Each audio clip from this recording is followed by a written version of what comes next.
자, 지난주 우리는 사사 삼손 시대에 이스라엘이 얼마나 영적으로 하나님과 멀어졌었는지를 확인했었습니다. 죄라는 게 세대를 거치면서 반복되어서 그게 관습이 되고 그게 문화가 되다 보니 분명 블레셋의 침략이라는 그 고난의 원인이 죄에 있었음에도 불구하고요, 이스라엘은 40년이라는 긴 시간 동안 하나님을 찾지를 않았어요. 하나님께 부르짖어야 할 때를 놓치면 놓칠수록 결단과 회개는 더 힘들어진다라는 말씀을 지난주에 우리가 나누었습니다. 자, 그렇게 사사 삼손의 시대가 저물었습니다. 끝났어요. 그리고 삼손은 사사기에 등장하는 마지막 사사입니다. 그럼 이런 질문 하실 수가 있어요. 목사님, 삼손은 그럼 사사기 16장에서 죽는데 마지막 사사라고요? 근데 사사기는 21장까지 있잖아요. 그럼 그 17장에서 21장은 무슨 얘기인가요? 사사들의 기록인 사사기에서 사사가 더 이상 나오지 않으면 무슨 이야기가 진행되나요?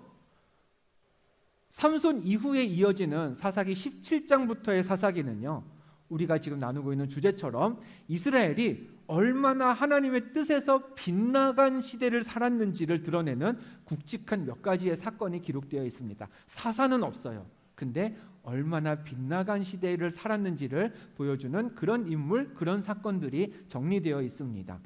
정확히 한 달 전이죠. 6월 22일로 기억해요. 이 자리에서 신효성 목사님이 미가라는 사람이 자기 집에 제사장을 세웠던 그 말씀을 본문으로 설교를 하셨습니다.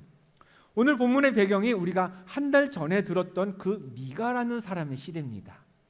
오늘 본문이 어떻게 시작하나 18장 1절 같이 한번 화면을 보고 읽어보겠습니다. 시작. 그때에 이스라엘에 왕이 없었고 라는 말씀으로 오늘 말씀을 시작해요. 자, 한 달 전에 신 목사님도 설교 중에 이 표현에 되게 주목하셨었습니다. 사사기에서 여러 차례 반복되고 있는 말씀이에요. 사사 시대에는 이스라엘에 뭐가 없었다고요? 왕이 없었습니다.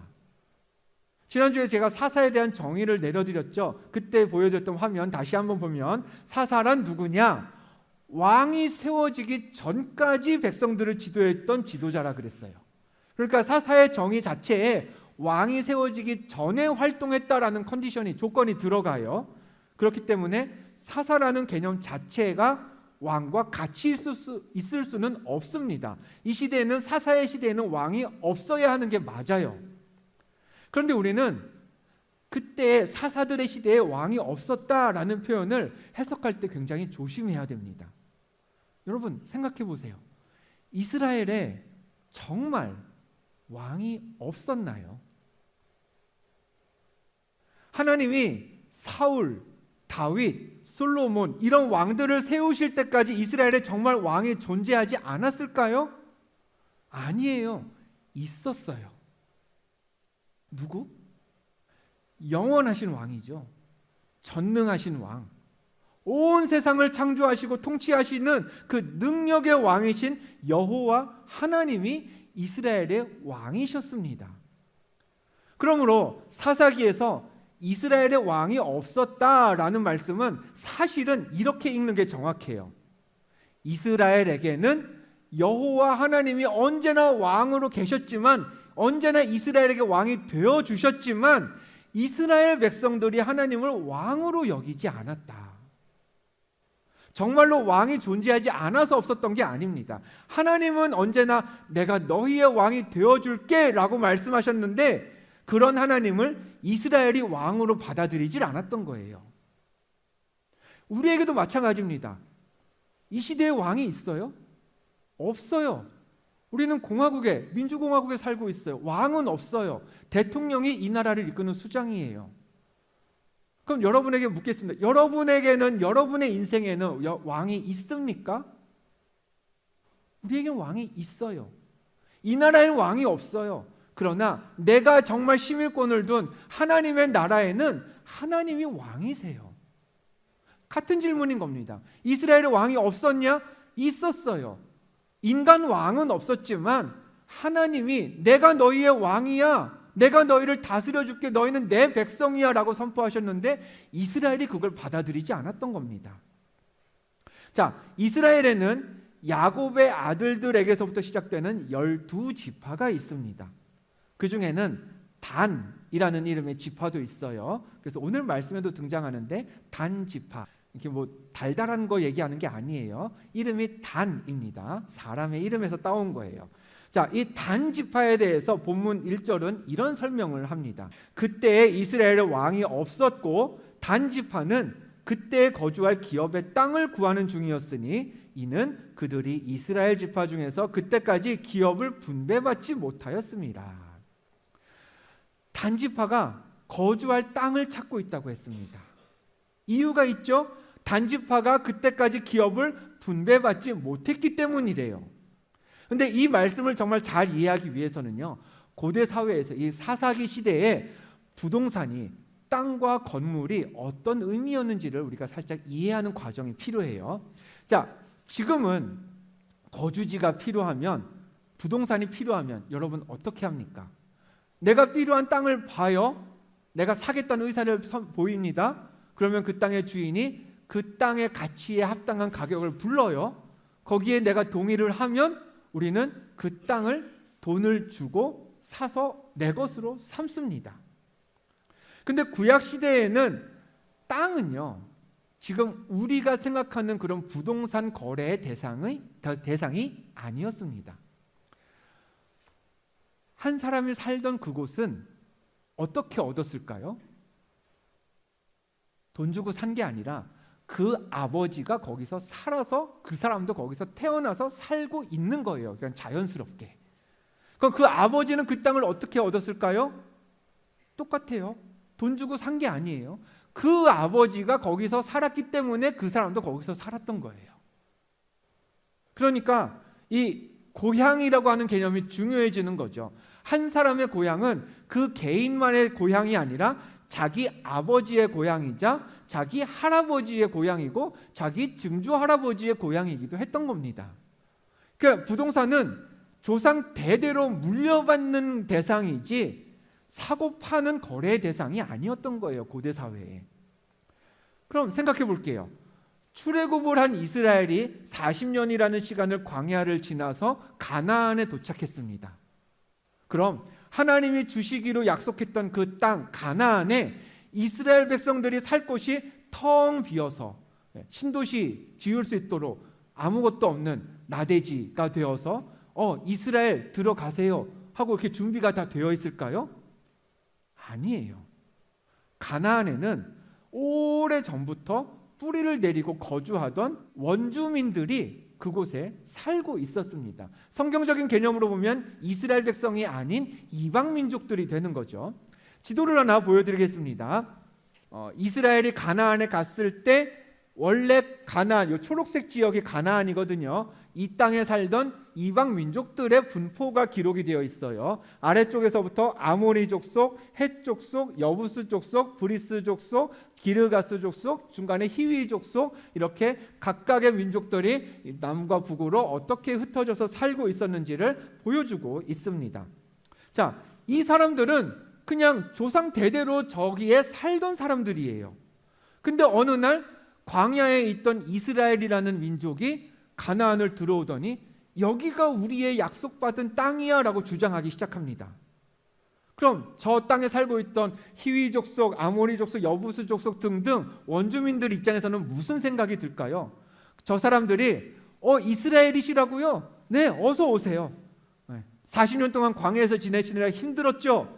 여기 우리가 살던 땅과 집 드릴 테니 편하게 이용하세요. 우리는 딴 데 가볼게요. 그랬을까요? 그랬을 가능성은 제로입니다. 그럼에도 불구하고 저 사람들은 여기 우리 땅이야. 여기 내 아버지, 내 할아버지, 내 증조 할아버지가 계속 살던 우리 땅인데 너네가 뭔데 갑자기 와서 여길 달라 그래? 이렇게 나오니 이스라엘 입장에서는 저 땅을 차지하기 위한 방법이 하나밖에 없었습니다. 그 하나가 뭐예요? 전쟁하는 거였죠. 무력을 써가지고 원주민들을 쫓아내야 그래야 가나안이라는 땅을 이스라엘의 땅으로, 우리 민족의 땅으로 만들 수가 있었습니다. 그래서 가나안에 들어간 여호수아는 이스라엘 백성들을 이끌고 열심히 전쟁했습니다. 그 결과 가나안 대부분의 지역을 이스라엘의 영역으로 만들 수 있었습니다. 여호수아 진짜 잘 싸웠거든요. 딱 한 번 아이성에서만 패하고 그 다음부터는 다 승리했어요. 30번 가까이. 그러면서 여호수아는 이제 가나안 정복이 다 끝나가니 우리 각각의 12지파가 각각의 지파별로 어디서 어떻게 살 것인지를 정합시다 하고서는 땅을 분배하기 시작합니다. 그 방법은 제비뽑기였고요. 그래서 12지파 중에 한 지파인 단지파도 다른 지파들과 마찬가지로 땅을 분배받았습니다. 여호수아 19장에 그 장면이 이렇게 기록되어 있어요. 일곱째로 단 자손의 지파를 위하여 그들의 가족대로 제비를 뽑았으니 그들의 기업의 지역은 소라와 에스다올과 이르세메스와 메알곤과 락곤과 욥바 맞은편 경계까지라. 뭐 지명들이 있지만 우리가 알기는 힘든 지명들이죠. 어쨌든 저 지명들을 기준으로 단지파도 땅을 분배는 받았습니다. 그런데 여기서 개념을 잘 설정해야 돼요. 분배를 받았다는 건 거기에 들어가서 살게 되었다는 게 아닙니다. 살기 시작했다는 게 아니라 이스라엘 12지파 내부적으로 야, 우리 여기는 너네 땅 해. 여기는 우리 지파 땅 할게. 너네 지파는 몇 명이지? 그럼 인원이 좀 많으니까 너네 지파는 이쪽에 좀 넓게 살아. 그리고 우리 이쪽 지파는 인원이 좀 적네. 그럼 여기 조금 작은데 줄게. 괜찮지? 이렇게 내부적으로 이스라엘이 조율을 한 거예요. 그 의미지 실제 어느 지파가 거기에 가서 살기 시작했다라는 뜻은 아닙니다. 단지파의 경우가 그래요. 이스라엘 내부적으로 단지파인가요? 단지파는 여기에 사세요라고 우리가 아까 보았던 여호수아의 말씀에 그 지명들을 단지파의 거주지로 정한 거지 거기가 완전히 단지파의 소유가 됐다는 뜻은 아니었습니다. 사사기 1장에 그래서 이런 말씀이 생겨나요. 아모리 족속이 단 자손을 산지로 몰아넣고 골짜기에 내려오기를 용납하지 아니하였다고 했어요. 그러니까 단지파가 분배받은 땅에 살고 있던 원주민은 누구예요? 아모리 사람들이에요. 그럼 단지파가 그 땅을 자기네 것으로 만들려면 아모리 사람들을 다 몰아냈어야 했어요.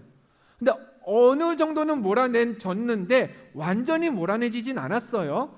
근데 남아있는 아모리 자손이 자기네들이 골짜기를 차지하고 단지파 사람들을 산으로 밀어놓고 거기서 이제 버티기가 시작됩니다. 근데 단지파도 이스라엘 사람들도 그 아모리 족속을 힘으로 막 밀어내기가 버거운 거예요. 분배받은 땅을 다 차지하기 어려운 상황이 된 겁니다. 지도를 하나 더 보여드리겠습니다. 여러분 보시기에 좌측의 지도는 조금 전에 보았던 지도죠. 가나안의 원주민들이 살던 분포를 나타냅니다. 그리고 여러분의 우측은 이스라엘 12지파가 각각 분배받은 땅의 분포입니다. 자, 단지파 어디냐? 이쪽에 노란색 배경의 단지파가 분배받은 제비뽑기에서 받은 땅이고요. 그래서 저곳을 그 단지파는 계속 정복해서 자기네 것으로 만들기 위해 끝까지 노력해야 했습니다. 근데 보시면은 여기 단지파가 분배받은 땅에는 어떤 사람들이 살아요? 블레셋과 아모리라는 사람들이 살고 있던 지역을 단지파가 분배받았음을 우리가 확인할 수 있어요. 즉 단지파는 블레셋, 아모리 사람 이 두 사람들을 몰아냈어야 했는데 아모리 족속이 끝까지 항거하고 있었습니다. 그래서 결론적으로는 단지파가 자기들의 분배받은 땅을 다 갖는 데에 실패합니다. 여기까지 이제 알고 나면 오늘 본문이 조금 더 이해가 될 거예요. 그때에 이스라엘에 왕이 없었고 단지파는 그때에 거주할 기업의 땅을 구하는 중이었으니 이는 그들이 이스라엘 지파 중에서 그때까지 기업을 분배받지 못하였습니다. 사실은 분배는 받았죠. 근데 그 분배받은 땅을 자기 것으로는 만들지 못했다는 의미예요. 그러니 이 사람들에게는 살 곳이 추가적으로 더 필요했습니다. 그래서 단지파가 거주할 땅을 찾고 있었던 거예요. 본문 2절이 그런 상황에서 이어집니다. 단 자손이 소라와 에스다올에서부터 그들의 가족 가운데 용맹스런 5사람을 보내어 땅을 정탐하고 살피게 하며 그들에게 이르되 너희는 가서 땅을 살펴보라 하매라고 했습니다. 가문에서 용맹스러운 사람들, 용감한 사람들을 뽑았습니다. 뽑은 이유는 분배받은 땅을 다 얻기는 글렀으니 새 거처를 찾기 위해 정탐꾼을 보내기 위함이었습니다. 그렇게 용맹스러운 사람들이 뽑혀서 정탐꾼으로 파송을 되었어요. 그 사람들이 이르게 된 곳이 어디냐? 에브라임 산지에 있는 미가라는 사람의 집. 우리가 한 달 전에 신 목사님을 통해서 들었던 말씀의 주인공이 있었던 그곳이었습니다. 자, 그런데 이런 맥락이었는데 오늘 우리가 살폈던 18장 1절과 2절 말씀을 한번 자세히 보아야 해요. 왜냐? 단지파 사람들이 왜 땅을 찾게 되었는지 그건 이제 아시겠죠? 그래서 찾으러 나갔어요. 그 과정을 본문 1절과 2절이 설명하고 있는데 여러분 주목해서 보시길 바랍니다. 단지파 사람들의 땅을 거주할 곳을 성경이 뭐라고 지칭하는지 한번 보도록 할게요.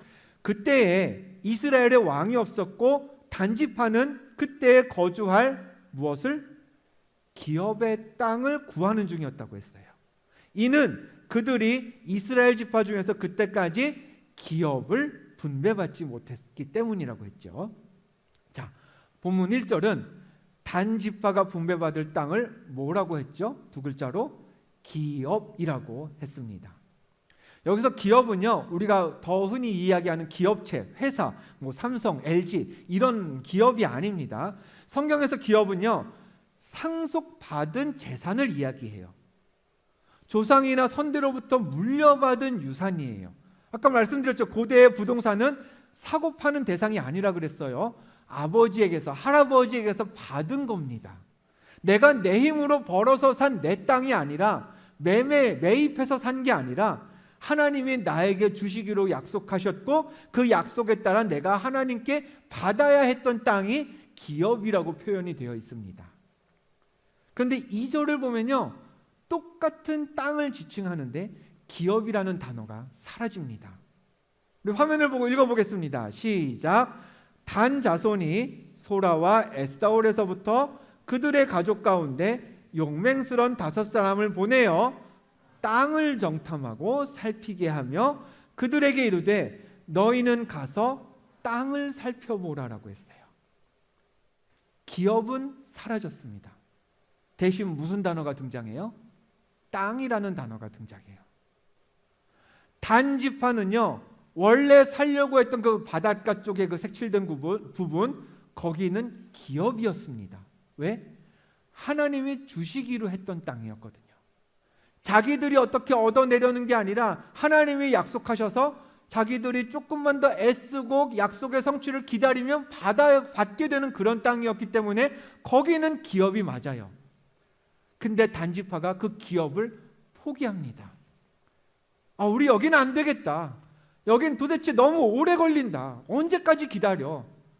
그러면서 자기들이 땅을 찾기 시작하죠.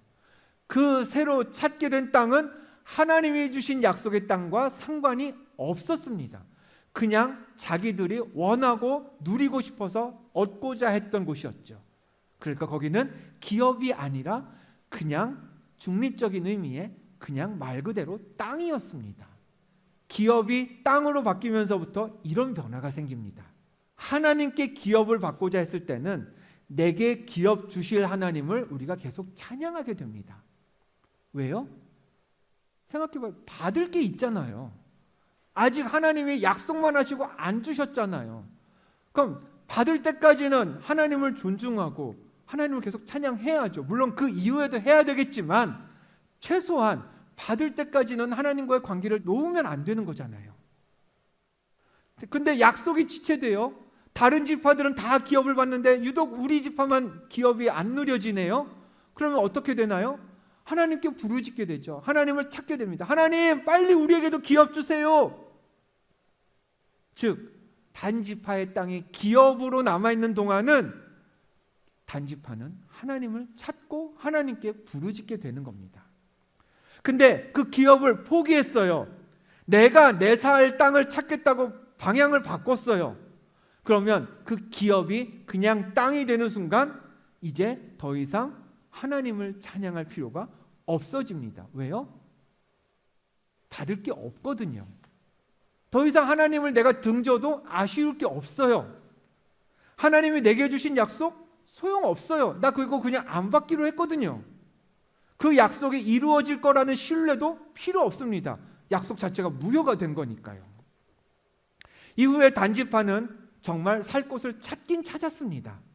본문에 이어지는 사사기 18장의 후반절에 28절, 29절을 보면 이런 말씀이 있어요. 단 자손이 성읍을 세우고 거기 거주하면서 그들의 조상 단의 이름을 따라 그 성읍을 단이라 하니라. 그 성읍의 본 이름, 원래 이름은 라이스였더라 라고 했습니다.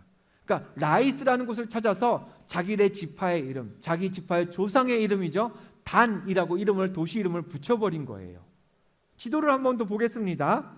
아까 전에 본 사진이죠. 원래 저 노란색이 단지파의 기업이었습니다만 이제 이스라엘 최종적으로 12지파, 특히 단지파를 볼까요? 최종적으로 누리게 된 땅은 어때요? 원래는 저렇게 노란색이 컸는데 실제적으로는 되게 작아졌습니다. 아모리 족속 때문에 그렇게 된 거예요. 다 차지하지 못했기 때문에. 대신 한 반 토막밖에 안 되기 때문에 단지파에게는 땅이 필요해서 더 찾았다 그랬죠. 저 위쪽 화살표 가리키는 곳에 글씨가 작긴 한데 화살표 끝에 동그라미에 보면은 단이라는 도시가 쬐끄맣게 점으로 되어 있습니다. 즉 기업, 이 큰 기업을 포기하고 단지파가 얻게 된 부가적인 것은 저 위에 있는 작은 도시 하나였던 거죠. 원래 단지파가 분배받았던 땅은 아모리 족속 때문에 그러면 다 포기하고 이후로도 이스라엘이 누리지 못하게 되었느냐? 그건 또 아닙니다. 시간이 조금만 지나서 다윗이 왕으로 통치하던 때가 되면요, 이스라엘이 이 단지파의 원래 기업을 포함해서 가나안 대부분의 지역들을 통치하게 됩니다. 즉 단지파는 그 아모리 족속의 땅을 얻는데 실패했어요. 근데 다윗은 성공했어요. 아모리 족속 다 밀어내고 다윗이 자기의 영토로, 이스라엘의 영토로 편입시킵니다. 그럼 우리는 이 질문을 해야 됩니다. 왜 단지파는 기업을 얻지 못했고 다윗은 그 지역을 얻었을까? 둘 사이에 무슨 차이가 있을까? 그 차이를 함께 봅니다. 시편에 기록된 다윗의 노래를 한번 읽어보기를 원해요. 시편 24편에 있는 말씀 같이 읽어봅니다. 시작. 영광의 왕이 누구시냐? 강하고 능한 여호와시요 전쟁에 능한 여호와시로다. 아멘. 다윗의 또 다른 시를 볼까요? 시편 29편의 말씀입니다. 같이 읽죠. 시작. 여호와께서 홍수 때에 좌정하셨음이요 여호와께서 영원하도록 왕으로 좌정하시도다. 다윗은요 반복해서 이렇게 고백합니다. 영광의 왕이 누구시다? 여호와 하나님이시다. 여호와께서 영원토록 왕으로 자리를 잡으셨다, 좌정하셨다 라고 다윗은 고백을 합니다. 즉 다윗은요 하나님을 무엇이라고 고백해요? 왕이라고 노래하고 왕으로 고백합니다. 왕으로서 찬양합니다. 하나님이 왕이심을 신뢰했기 때문에 그 왕으로부터 다윗은 약속된 기업을 받아서 누리게 되었습니다. 하지만 사사시대에 단지파와 이스라엘은 아까 우리가 맨 처음에 무슨 말씀을 살폈죠? 그 시대에 누가 없었다? 왕이 없었다라고 했어요. 실제로는 있었죠. 여호와 하나님 왕으로 계셨는데 이스라엘, 특히나 단지파는 하나님을, 여호와를 왕으로 여기지 않았어요. 자신들한테는 왕이 있다고 생각했어요? 없다고 생각했어요. 우리한테 왕이 없잖아 라고 늘 살았습니다. 그러니 하나님은 왕이시라는 찬양과 고백이 나왔을까요? 안 나왔겠죠. 하나님을 왕으로 여기지 않으니 하나님께 받을 기업도 누리지 못했던 겁니다. 지난주에 우리는 더 미루지 말고 하나님께 우리 부르짖어야 한다라는 메시지를 나누었습니다. 오늘은 거기에 이 내용을 추가하길 원해요. 부르짖긴 부르짖어야 되는데 무엇을 부르짖어야 하냐는 거죠. 부르짖음의 콘텐츠가 뭐야 되냐는 거죠. 여러분, 우리가 뭘 부르짖어야 될까요? 하나님께 간구해야 되는 건 많죠. 건강도 구해야 되고요, 지혜도 구해야 되고요, 만남의 복, 넉넉한 물질 다 구해야 됩니다. 하나님 앞에 우리의 죄와 허물을 드러내면서 용서도 구해야 되죠. 그런데 그 많은 것들 구하지 말아야 하는 건 아니에요. 구해야 합니다. 마땅합니다. 근데 가장 먼저 우리가 부르짖어야 할 건요, 여러분, 이거예요. 하나님이 나의 왕이십니다. 주 여호와 하나님만이 나의 왕이 되십니다. 내가 아버지를 왕으로 모십니다. 글쎄요, 이 고백 별거 아닌 것처럼 느껴질까요? 그냥 찬양 가사에 늘 나오는 표현이니 제가 이렇게 말씀드려도 큰 감흥이 없을 수도 있습니다. 그러나 오늘 말씀이 저와 여러분에게 분명하게 가르쳐주고 있어요. 하나님을 왕으로 모시고 하나님이 왕이시라고 찬양했던 다윗은 그 약속된 기업을 누렸지만 하나님을 왕으로 인정하지 않았던 사사시대의 한 지파는, 그래서 기업을 포기했던 그들은 약속된 기업은 반밖에 못 누리고 그냥 꼬작 작은 열매 하나 더 누리는 것으로 저들이 받을 복은 끝이 났습니다. 우리 예배실에 입장할 때마다 여러분이 보게 되는 안내가 있습니다. 오늘도 보셨죠? 음료수 반입을 제한하는 안내입니다. 음료를 여러분 예배실에 들어오실 때 바깥에 두고 오시도록 권면을 하는 건, 혹여라도 여기서 이제 예배 중에 또 음료를 쏟게 되면 또 소란도 생기고 또 이제 오염도 되고 하는 예배실 청결을 위한 이유가 없지는 않습니다. 그러나 보다 더 중요한 이유는요, 여러분, 앞에 쓰여 있는 대로입니다. 예배는 예를 갖추어서 절하는, 경배하는 행위입니다. 하나님이 왕이라는 고백을 우리가 우리의 입술로 뿐만이 아니라 우리의 마음으로, 우리의 태도로 드리는 게 예배예요. 물론 여러분 대통령 정도 되는 사람 만나고 대기업 총수쯤 되는 사람 만나도요, 손에 커피 들고 그냥 캐주얼하게 만날 수 있습니다. 그러나 그 만남의 목적이 그냥 같이 식사하는 거, 같이 잠깐 담소 나누는 거, 이게 아니라 경배하는 거라면, 절하는 거라면 여러분 얘기는 조금 달라집니다. 상대를 대하는 태도에서 최소한의 격식이 보여져야, 그래야 내가 그 대상 앞에 엎드려 절하는 게 정말 존중의 의미로 느껴지지 않을까요? 미라클 기둥교회 예배는 오르간 반주가 웅장하게 나온다거나 설교하는 제가 가운을 단정하게 입고 말씀을 전하는 그런 형식의 예배는 아닙니다. 예배에 사용되는 도구나 콘텐츠는요, 예배마다 다를 수 있어요. 그러나 예배하는 예배자의 마음과 태도는 변해서는 안 됩니다. 변할 수 없어야 합니다. 예배는요, 하나님이 왕이심을 인정하는 시간입니다. 우리가 예배 가운데 많은 고백을 하지만 사실 가장 중요한 고백은 그거예요. 아버지께서 나의 왕 되십니다. 여호와 하나님 나의 왕이십니다. 나에게 왕은 하나님 한 분뿐임을 고백하는 시간이 이 예배 시간입니다. 그 고백을 찬양으로도 표현하고요, 말씀을 들어서 다시 한번 확인하는 게 그런 기회가 이 시간이 되어야 합니다. 그렇기 때문에 하나님께 절하는 데, 하나님께 경배하는 데에 불필요한 것이 있다면 멈추고 금하는 게, 바깥에 잠깐 밀어내고 들어오는 게 마땅한 겁니다. 지난 시간에도 말씀드렸던 것처럼 여러분, 우리 이 여름에 부르짖읍시다. 부르짖을 때 하나님의 왕이시라고 우리 이 여름에 특별히 더 부르짖어 봅시다. 모여서 예배할 때마다 왕이신 하나님을 찬양하고 기도합시다. 여러분 오늘 필라 모임으로도 모이시죠? 한번 입술 모아서 같이 고백해 보세요. 손 붙잡고 헤어지기 전에 하나님이 나의 왕이십니다. 그 고백으로 한번 헤어져 봅시다. 그 단순한 외침, 그 반복되는 선포가 신실하신 하나님께서 우리에게 주신 약속을 성취되게 만듭니다. 그리고 그 고백이 없이는 하나님의 약속하신 기업을 받지 못합니다. 세상엔 어떤가요? 스스로 왕이 되려고 하는 사람이 점점 많아집니다. 저마다 다른 사람보다 위에 군림하려고 해요. 그렇기 때문에 지금을 사사시대처럼 빗나간 시대라고 할 수밖에 없습니다만 이 시대를 우리부터 바로 잡아 나가야 합니다.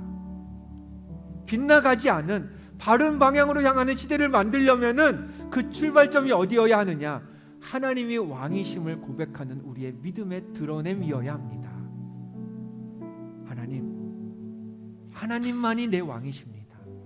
아버지께서 나의 진정한 왕이십니다. 하나님 외에 나에게 왕은 없습니다. 그렇게 고백하는 반듯한 신앙의 주인공이 되셔서 하나님이 여러분 각자에게 약속하신 그 유산, 그 기업을 이 땅에서 누리고 맛보는 복된 하늘 백성이 다 되시기를 주님의 이름으로 축원드립니다.